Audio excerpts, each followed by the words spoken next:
7 years ago, I walked away from her. Today, I learned I also walked away from my own child.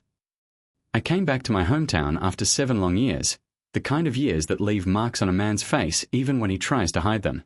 As the bus rolled down the familiar road, I pressed my forehead against the cold window and watched the trees blur into shapes I used to know by heart. Nothing looked truly different, but nothing felt the same either. The same old shop stood on the corner. The same dusty road led toward the farmlands. The same wind carried the smell of oranges and soil. But I wasn't the boy who left this town. I was someone life had scraped, sharpened, softened, and bruised. When the bus stopped at the small station, I stepped out with a single suitcase, old, scratched, and lighter than it should have been. It held clothes, a few letters from Grandpa, and pieces of a past I wasn't sure I was ready to face again. I took a slow breath. The air tasted like home. Warm, dry, honest. I walked toward the mansion hill, my shoes crunching on the gravel. Each step felt like walking deeper into memories I'd spent years trying to forget. By the time I reached the old iron gate of Grandpa's property, the sun was low, spilling golden light across the orchard. The apples hung heavy on the branches, glowing red like tiny lanterns. The wind made the leaves dance softly, brushing against my skin as if greeting me after a long absence. And then I saw her. Emma. She stood right inside the gate, holding a basket filled with apples she had just picked. She wasn't wearing fancy clothes, just a simple cream sweater, faded jeans, and boots covered with a little dust. But she looked warm, familiar, real. For a moment, I forgot how to breathe. Her hair was tied loosely, a few strands falling around her face, catching the sunlight. Her cheeks were a soft pink from the evening air. And her eyes, those soft, deep eyes, widened the second they landed on me. It felt like time froze. "You're back," she whispered, her voice so gentle it almost didn't reach me. Her voice carried a mix of surprise, disbelief, and something else, something she had tried hard to bury. Something that trembled behind her calm expression. "Yeah," I said. "Just for a while." I stepped closer, hoping my voice sounded stronger than I felt. Her fingers tightened around the edge of the basket, like she needed something to hold on to. We hadn't spoken for 7 years. 7 years of silence. 7 years of wondering who broke who. Seeing her again felt like opening a wound I had tried to forget, and finding it still bleeding underneath the scar. She looked down for a second, her lashes hiding her eyes. You look tired," she said softly. I gave a small, sad smile. Life happened. Life always does. Her voice cracked a little before she steadied it. The sun dipped a little lower, painting her silhouette in warm orange light. A breeze brushed past us, making the apple trees rustle behind her. I could hear my own heartbeat louder than the wind. We stood there in silence. A silence full of everything we didn't say, everything we couldn't say, and everything we once were. I remembered how she used to laugh without thinking, how she used to run through the orchard barefoot, how she cried the night I walked away. And I remembered how I didn't stay long enough to hear her last words. Words she tried to say while I was too angry, too broken, too selfish to listen. Now, standing in front of her again, all those memories pressed against my chest like a heavy stone. Finally, she stepped aside and pushed the gate open for me. "You should go inside. Your grandfather will want to see you." I hesitated for a second. She turned to the house and started walking, her steps slow, almost careful. I followed her through the orchard path, the sound of our footsteps mixing with the quiet rustle of leaves. The mansion slowly came into view, tall, old, and beautiful in a tired way. The wooden beams were weathered, the windows lined with dust, but it still carried the same weight it always had: history, pride, and a kind of stubborn strength. Just like Grandpa. When we reached the porch, Emma placed the basket on the table beside the door. She didn't go inside. Instead, she leaned against the railing and looked out at the orchard. 7 years, she murmured, almost to herself. Feels like yesterday, and also like another lifetime. I stood beside her, close enough to feel the warmth from her shoulder, but far enough not to touch. I wanted to ask her 100 questions. Where had she been? How had she lived? Did she ever miss me? Did she ever hate me? Did she ever move on? But I couldn't ask any of it. Not yet. Not when her eyes looked like they were holding a storm she didn't want to release. Instead, I said, I didn't expect you to be here. She let out a soft breath. I help around sometimes. Your grandfather needed someone after his fall last year. A sharp twist went through my chest. He fell. She nodded. He's fine now. Just slower. Stubborn as ever. I smiled faintly. That sounded like him. Emma pushed a strand of hair behind her ear, her fingers trembling for just a second. Her eyes glistened with something she quickly hid by looking away. Something was off. Something she wasn't telling me. I felt it like a cold wind passing through the warm orchard, a shift, a tension, a secret breathing between us. Before I could ask, she spoke first. You should rest. It must have been a long journey. Emma, I started. She flinched very softly, so softly anyone else might have missed it. But I didn't. Not after loving her so deeply once. I should check on the orchard, she said quickly, forcing a small smile that didn't reach her eyes. Then she walked away, back toward the trees, her shadow stretching long across the ground. I watched her until she disappeared behind the branches. My heart felt heavier than my suitcase. Nothing had changed in this town. The roads, the trees, the sky, but everything had changed between us. And I could feel, deep inside, that whatever happened 7 years ago wasn't done with us yet. Not even close.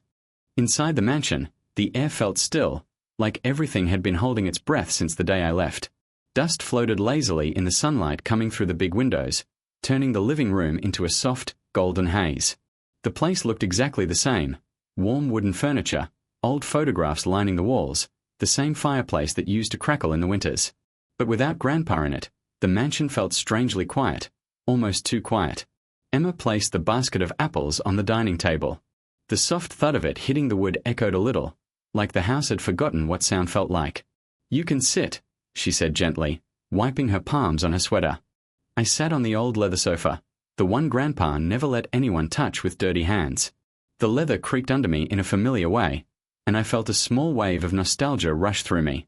Emma stayed standing at first, her hands resting on the back of a chair. She looked toward the staircase, then back at me, as if deciding whether she should stay or leave. Your grandfather is at the back stable, she finally said. He'll be here soon. Thank you, I replied. Silence settled in again. Not cold, just heavy. She slowly walked toward the sofa and sat on the opposite end. Not too close. Not too far. Do you want water? She asked. I'm fine, I said. Her eyes flicked up at me, searching my face for something. I wasn't sure what. 7 years had changed her too. She looked stronger, more tired, more guarded. The lines under her eyes weren't from age but from life, from late nights, from stress, from something she had carried alone, something I should have been there for. She cleared her throat softly and asked, How long will you stay? Not sure, I answered. Depends. On what? On how things go with Grandpa. She nodded and looked down at her hands, twisting her fingers slowly. He missed you. He just didn't know how to say it. That makes two of us, I whispered. For a moment, her expression softened, but she quickly looked away again. The distance between us wasn't just physical. It was 7 years of silence, mistakes, and half-told truths. I watched her fingers tremble slightly. It was small, barely noticeable, but I saw it. She was nervous. Or scared. Or hiding something. I leaned back and exhaled. Emma, we can't pretend nothing happened. Her shoulders tightened. I'm not pretending. Then what are you doing? She didn't answer. She just stared at the floor like it held the reply she didn't want to give. I tried again. 7 years, Emma. And not a single message. Her voice came out low. You didn't message either. I thought you hated me. What made you think that? She whispered. My chest tightened. The way we ended. She lifted her head slowly, and for the first time, she looked directly into my eyes. There was pain there. Old pain. Fresh pain. Pain she had carried alone. We didn't end, she said softly. You left. The words hit harder than I expected.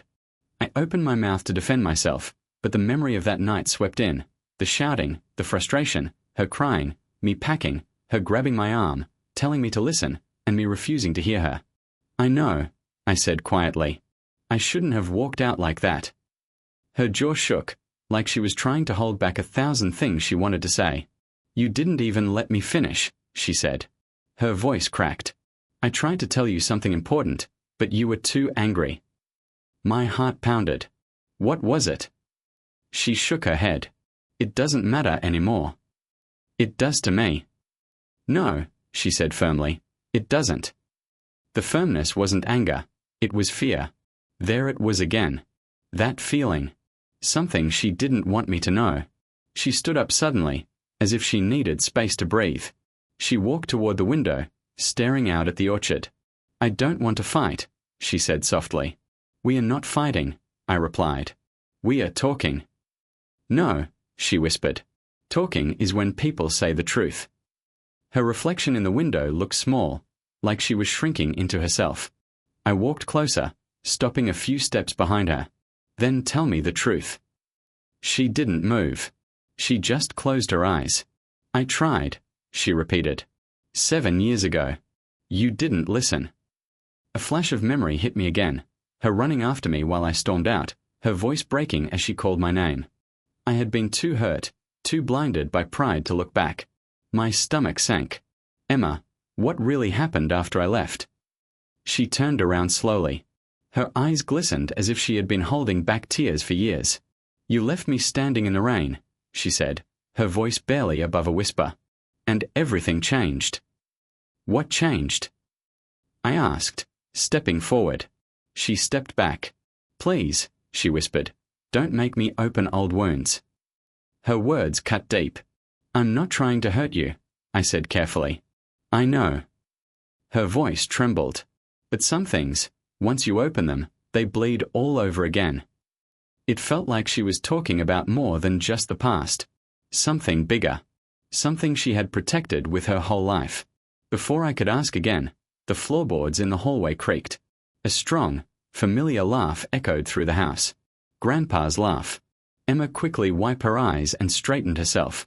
She reached for the apple basket as if she needed something to hold onto before facing him. She whispered, "Don't ask him anything yet. Please." The fear in her voice wasn't fear of Grandpa. It was fear of the truth. Before I could answer, Grandpa walked in, his cane tapping lightly on the wooden floor, his smile wide and full of energy. But Emma's last words stayed in my ears like a warning. Something was off. Something big. Something she had been hiding all these years. And I could feel, deep in my chest, that whatever it was about to change everything. Grandpa stepped into the room with a warmth that didn't match the heavy atmosphere Emma and I had left floating behind. His cane tapped rhythmically against the wooden floor, but his smile was the same, wide, proud, and filled with a kind of mischief that never aged. "There you are, my boy," he said, spreading his arms a little. "All grown up, but still looking like you forgot your comb somewhere." He chuckled at his own joke. I tried to smile back, but my mind was still tangled in the conversation Emma and I had moments ago. He reached the sofa and eased himself into his favorite chair, sighing like a man finally home after a long trip, even though he lived here. I sat opposite him. Emma remained standing near the table, her hands carefully folded in front of her. She looked like someone preparing for an earthquake, quiet, tense, alert. Grandpa leaned forward, his eyes bright. "So tell me," he said with a proud laugh, "how do you spend your $3,400,000 trust fund these days?" The words hit me like a punch. I blinked. My mind went blank. My heart dropped into my stomach. "What trust fund?" I asked, my voice barely steady. The humor slid off Grandpa's face. Confusion wrinkled his forehead. "The trust fund I set up for you when you were a child. The one you were supposed to receive at 21. He frowned deeper. Emma handled the paperwork. She did everything by the book. "Didn't she tell you?" Emma's entire body froze, not visibly, but in the way a person freezes on the inside. My world tilted. I turned to her slowly. Her face had drained of color. Her eyes were wide. Her lips trembled.